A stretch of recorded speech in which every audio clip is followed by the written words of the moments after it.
Well, it's really a delight to join you. And let me just say that the contestants today, the teams, were absolutely fantastic. Weren't they? Weren't they just great? Congratulations to each and every one of you. I want to thank Grayson Hall and the Regents team for sponsoring us here today, and I'd especially like to thank the Birmingham Education Foundation for this wonderful program and for everything that you do for education here in Birmingham. People here from the Birmingham school system, Birmingham Board of Education, thanks for being here. There's nothing more inspiring than seeing young people have an opportunity to show us what they're learning and how they're learning. And the stakes are very, very high. They're very, very high for our country because without an educated, innovative, creative population, the United States of America will not retain its position as the leader in innovation and creativity in the world.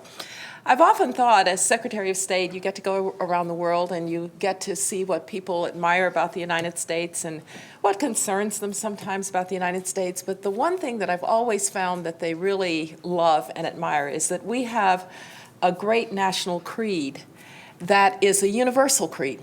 And it is a belief that it doesn't matter where you came from, it matters where you're going. You can come from humble circumstances and you can do great things. And that has really unified us as a people, because if you think about the proverbial man from Mars coming down and saying, who are these Americans? You'd have to say, well, they have come from, their ancestors have come from every corner of the earth. They have every possible kind of national name. There are Korean Americans and Japanese Americans. There are Mexican Americans, and there are Chinese Americans, and there are German Americans. They come from everywhere. Some of them were the descendants of slaves, and some of them came over on the Mayflower.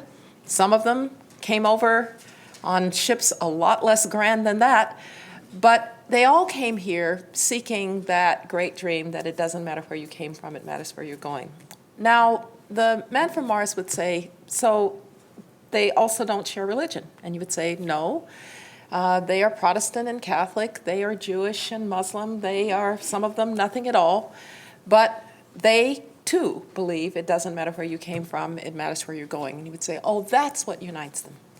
And then you would have to say, yes, but today they have to be a bit concerned that the vehicles that have allowed them to pursue that belief that you can come from humble circumstances and do great things, those vehicles are in some trouble. You'd have to say that the one thing that has always made it possible to come from humble circumstances and do great things is a high-quality education. Because without a high-quality education, you are a victim of your circumstances. With a high-quality education, you may not be able to control your circumstances, but you can control your response to your circumstances. Now, in my family, this was always an article of faith, and maybe you've heard me tell this story, but I just love my grandfather's story. My granddaddy Rice was a sharecropper's son in Utah, won't surprise you, E-U-T-A-W, you know, Alabama.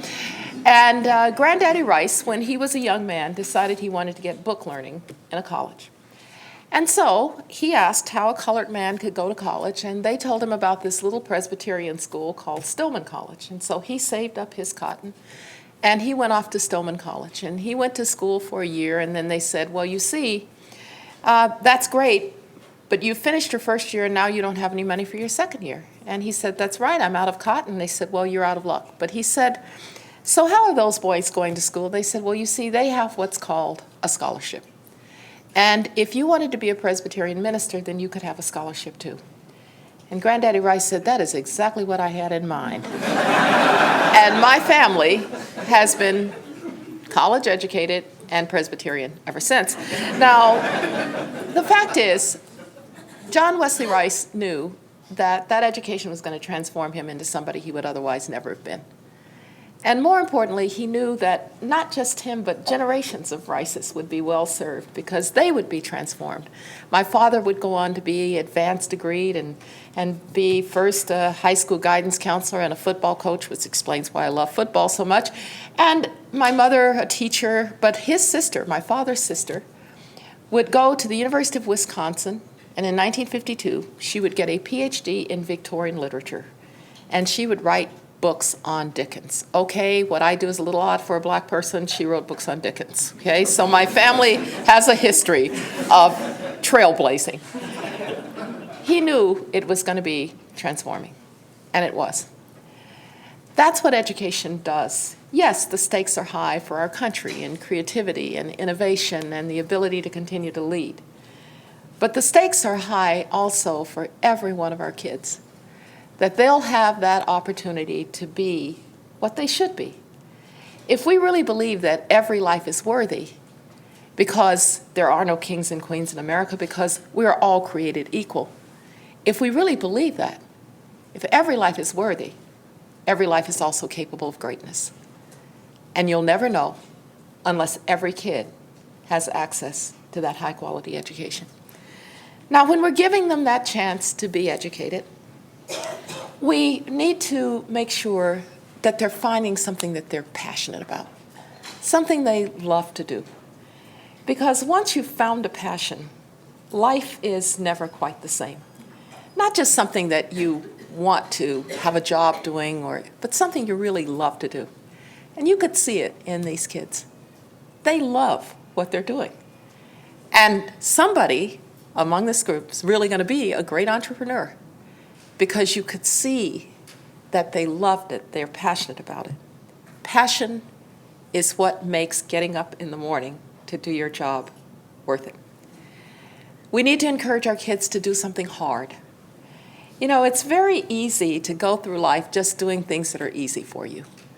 I often ask when I have students together, how many of you love to read and write? And some hands go up. And then I say, how many of you love math? And maybe fewer hands go up, but a few go up. And I say, if you love math, then do a lot of reading and writing. And if you love to read and write, then do a lot of math. Because you're going to find that overcoming something that was hard for you is more fulfilling than continually doing things that are easy for you. Now, what they have done today, our 26 young kids, our young people, it's hard. It's hard to get up in front of a group of people and sell your ideas. It's hard to get up and find the words when somebody asks you a question that you didn't quite anticipate. And we had some great answers. My favorite maybe was, I'll see you after. And so being able to respond that way, being able to present your ideas, we all know, those of us in the professions, that it's the key to being successful now for the rest of your life. And you have to practice it. I've often been asked, so you're pretty comfortable doing public speaking. And I say yes. But I can remember at 4 years old, having the chance to do public speaking. In my case, it was Easter speeches at my father's church. Maybe some of you did those too. And then there were the school plays that we all participated in. And maybe some of us were lucky enough to be in school orchestra or school choir. Do you know how few of our schools these days are providing those opportunities for our children to have a chance to perform? You learn to be confident. You learn to control those nerves that are just stirred up in you at that moment that you have to speak. And you get better at it. Time and time again, it's like anything. If you practice it, you get better at it. And maybe you forgot what you were supposed to say. And you figure out something. And the next time you think, all right, I got through that, I can do it. So the opportunities that these young people are having to persuade us about their ideas, it's a wonderful chance for them to do something hard. But it's also great that they work so well in teams. Today, there are few lone rangers out there who would even claim that they are achieving it all by themselves. Grayson, you have a team in running this bank.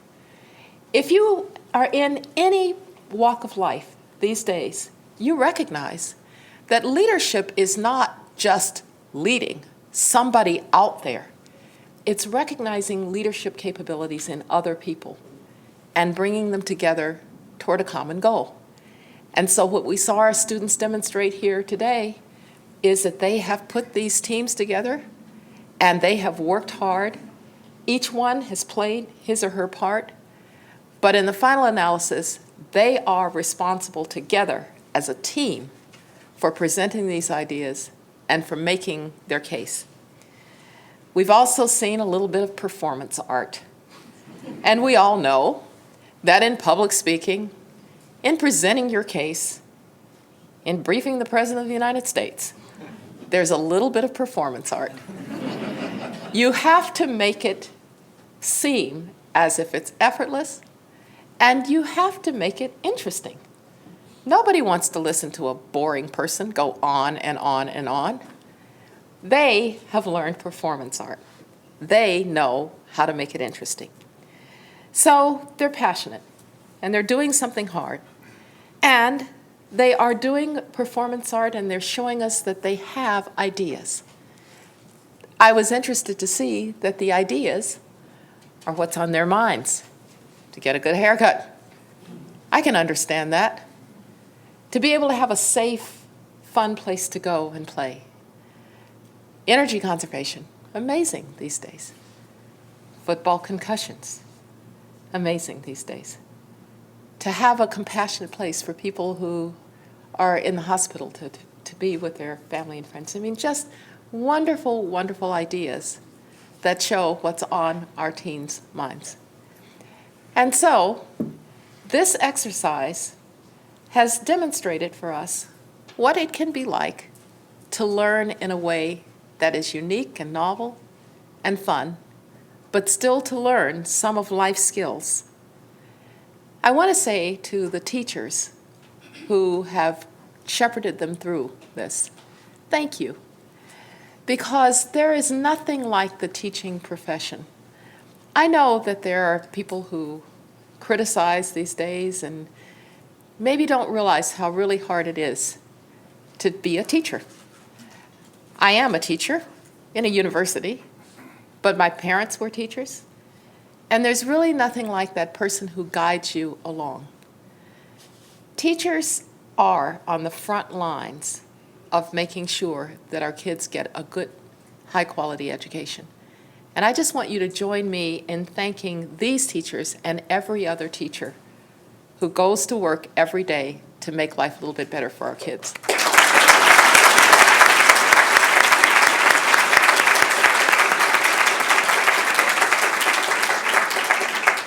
Finally, I just want to say to you, the community, the United States of America is a place that is incredibly individualistic. We all believe that we have our rights. We all have our interests. And I have a German friend who once said to me, you know, you Americans think that just because you have rights, you have to exercise them. I said, that would be us. Indeed, if we think you violated our rights, we'll take you all the way to the Supreme Court. But there's something else about us that's a bit of a paradox. We're also the most communitarian people on the face of the earth. We are a people where communities come together, business leaders, civil society, community leaders, to try to make life a little bit better for each other. In 1835, de Tocqueville traveled to the United States, and he experienced what he called these voluntary associations. We would now call them civil society. Groups like the Rotary Club, the Kiwanis, that helped with this group, with this project here. He's probably experienced groups like the Salvation Army and those places where citizens help citizens. This gathering today of community leaders and business leaders, of people who just want to provide opportunities for these kids, that's our great strength of democracy. And so I want to thank each and every one of you who's here for being a part of that great tradition. We have a lot of work to do to make sure that our kids are getting that high-quality education. Heaven knows the belief that it doesn't matter where you came from, it matters where you're going. You can come from humble circumstances and do great things. There's a lot of pressure on that idea these days because we're wondering if it's still true. But standing back and wondering if it's still true isn't what's going to get it, continue to make it true. It's gatherings like this, small and large, seeing these kids, that makes me optimistic that indeed America's best days are ahead of her because their days are ahead of them. Thank you very much.